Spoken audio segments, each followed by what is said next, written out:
Roy Dupuis est à l'honneur au Festival du cinéma international en Abitibi-Témiscamingue. Lors de la journée d'ouverture, 2 œuvres mettant en vedette l'acteur qui a grandi dans la région ont été présentées.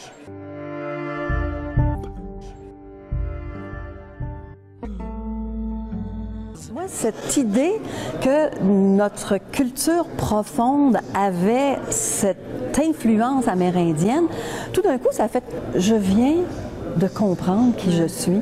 On ne sait pas à quel point la société qu'on a créée, elle est unique. Et d'où elles viennent, cet ensemble de valeurs-là? Elles viennent vraiment de cette adoption par les cultures amérindiennes dès l'origine. Ce n'est peut-être pas un hasard si la question de notre identité ressurgit constamment dans notre histoire. Comme si aucune réponse ne nous avait encore pleinement satisfaits. Je me souviens, moi, mes livres d'histoire, les Indiens, là, ils étaient méchants.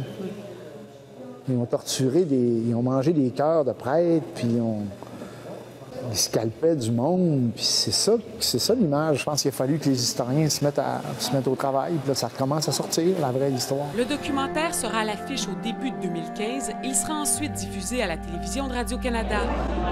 Mais avant, il sera possible de voir Roy Dupuis sur grand écran dans le long-métrage « Ceci n'est pas un polar ». C'est une histoire d'amour déguisée en polar, en film d'enquête, oui. Voulez-vous un café? J'ai pas envie d'être toute seule. C'est un gars qui attend plus rien de la vie. Il n'y a plus vraiment de raison de vivre. On s'attend pas vraiment à ce que ce genre d'histoire-là y arrive. Ouais. C'est ce qui fait que le film est surprenant. Que ça s'adresse à tout le monde, que c'est pas un film. Absolument. Tu sais, quand on dit film d'auteur, les gens font « Ah, ben, OK ». Mais vraiment, bien des gens qui ont du malheur autour d'eux autres peuvent se retrouver là-dedans, puis bien des gens qui ne croient plus à l'amour.